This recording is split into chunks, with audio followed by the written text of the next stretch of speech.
nice to know that my priestly force field still works to keep anybody from sitting in that area right there. It's good. It's good. I thought I was losing my touch, but it's good to be reminded that I still have it. This week, we're going to do something a little different, look at the story of St. Nicholas. As much as I would love to talk about an end times gospel reading today, we're going to say that Jesus kind of sums it up.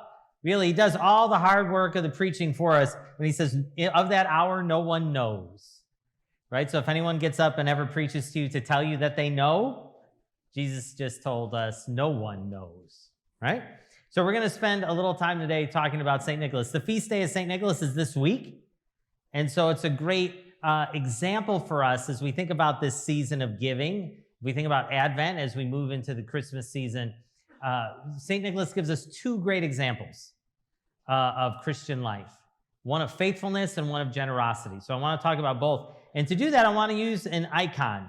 Icon is a special type of drawing of a saint or a holy person, and it's meant to tell us little clues of the story in it. So on the front of your bulletin and up on the screens, we have an icon of St. Nicholas. St. Nicholas, before he got old and gray, used to have dark hair, just like I did before I got old and gray. But that happens to all of us, right? And so there's two things St. Nicholas is holding. One is he's got a bishop's staff, and that tells us he was a bishop. We've seen our own bishop, David Reed, and now David Reed, coming when they come and visit our church. They carry a bishop's staff. Looks very much just like that. It's a symbol of being a bishop. St. Nicholas was the bishop of a town called Myra.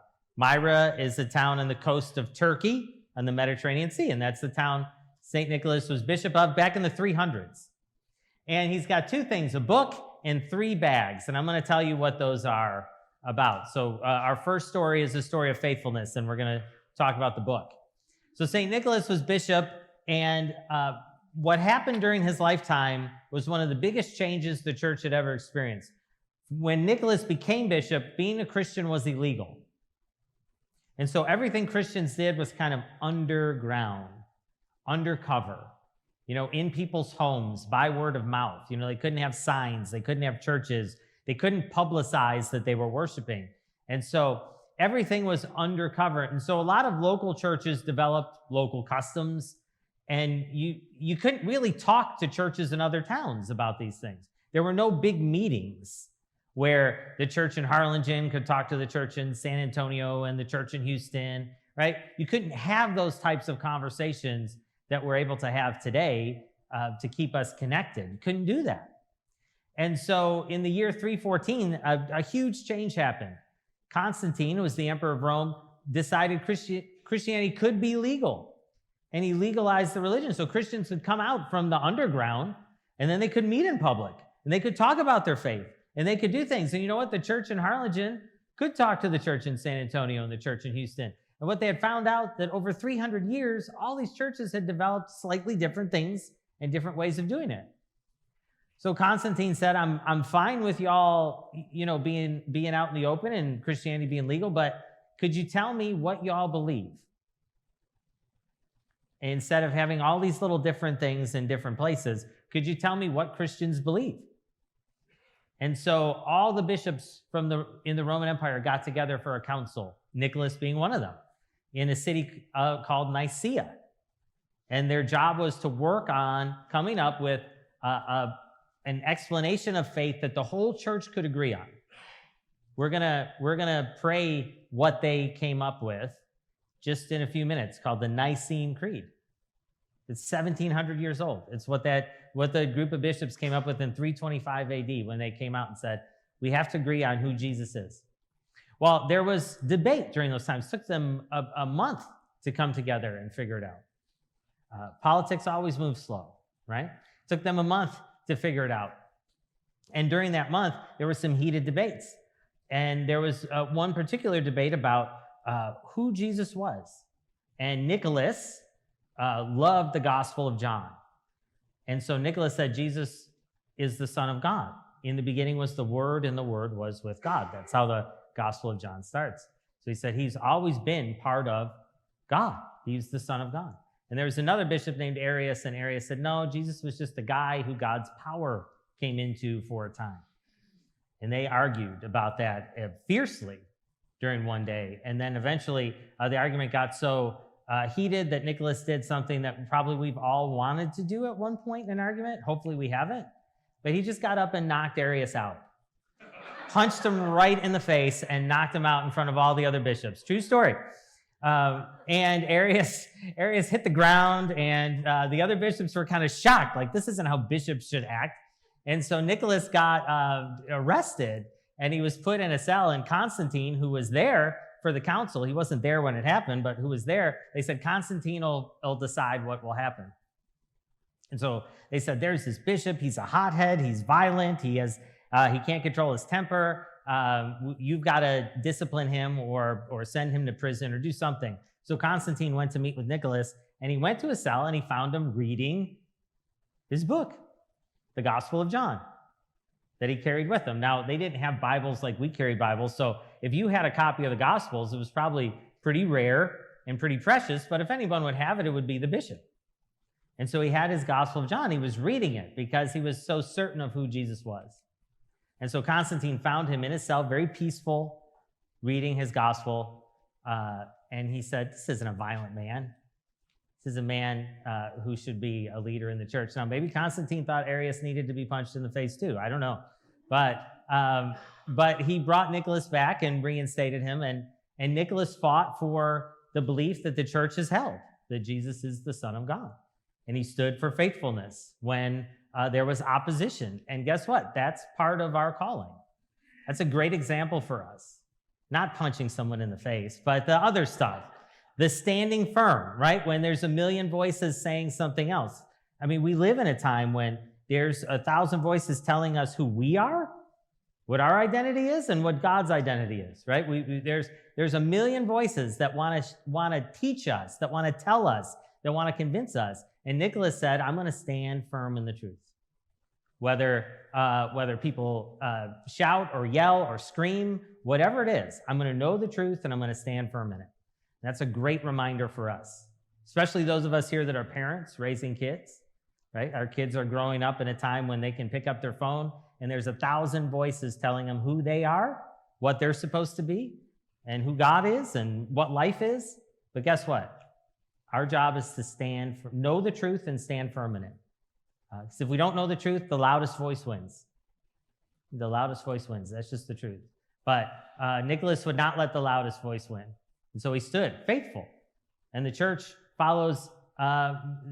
has followed Nicholas's way, and others, many others, who believed who Jesus was, despite the arguing and the yelling and the shouting.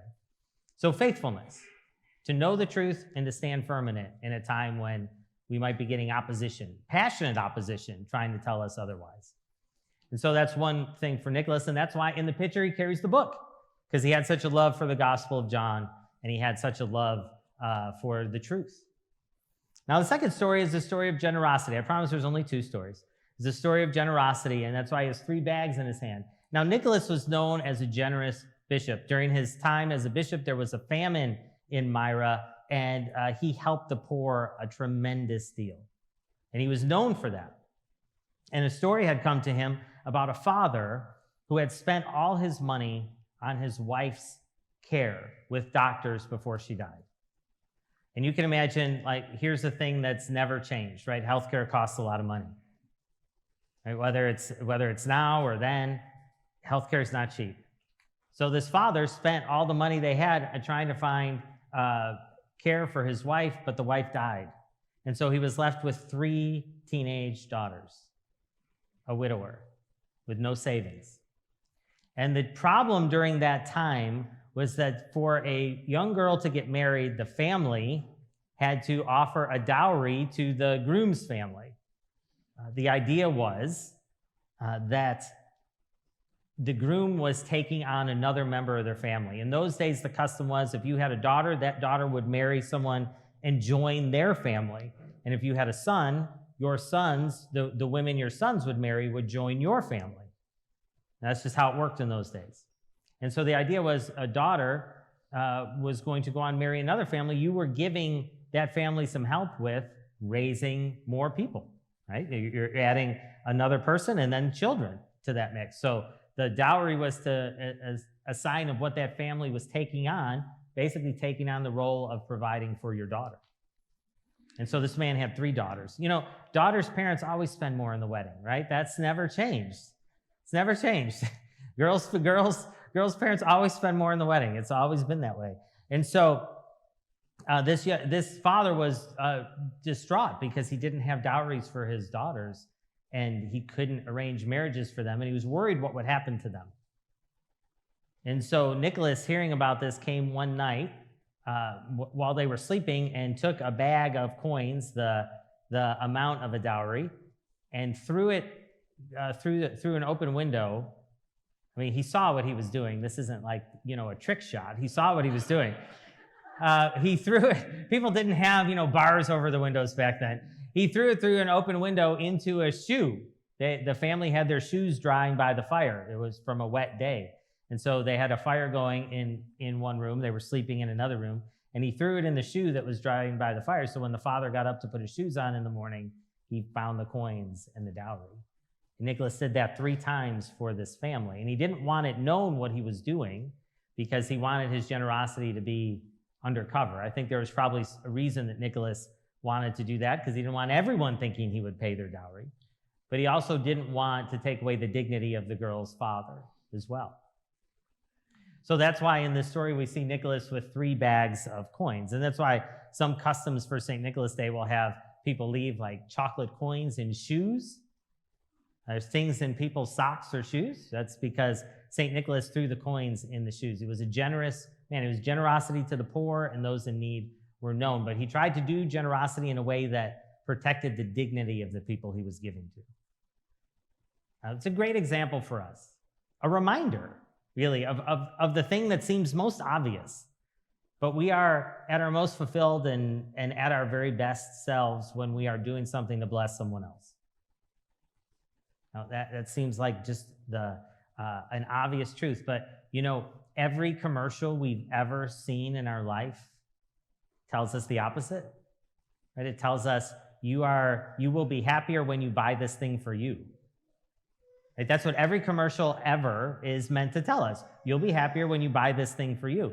But the truth of the gospel is, it doesn't say don't buy something for you, but you will probably be happiest when you're doing something to bless someone else. When you're giving love and receiving love, we're at our best, right? When we're being blessed and we're being a blessing. And when we're doing it in a way that doesn't call the attention to us, but actually lifts somebody up and affirms their dignity. So Nicholas is a great reminder of that generosity is part of who we are as God's people. Right? Nicholas was a generous man, and he got the reputation to be so because of all the gifts and all the help he gave to those in need. So none of us are probably going to throw coins in people's shoes today, right? I mean, how would we even do that with Cash App? I don't even understand how that would work. But you get the idea. You get the idea, right? It's just a moment to lift ourselves up and think about 2 things. One, part of our calling in following Jesus is to know the truth and stand in it, because there's a lot of other voices that are trying to tell us other things. And for those of us raising kids, to know the truth, stand in it, and teach them. And the other is to live with a spirit of generosity. We are at our best when we're being a blessing to others. And Nicholas is a great example of that. We would do well in this December, this Advent, to be mindful of both those things, to stand in the truth, in our faithfulness, and to live with a spirit of generosity, blessing others in a way that lifts them up. Let's hope this Advent we can be a little more like Nicholas as we head towards Christmas. In the name of God, Father, Son, and Holy Spirit. Amen.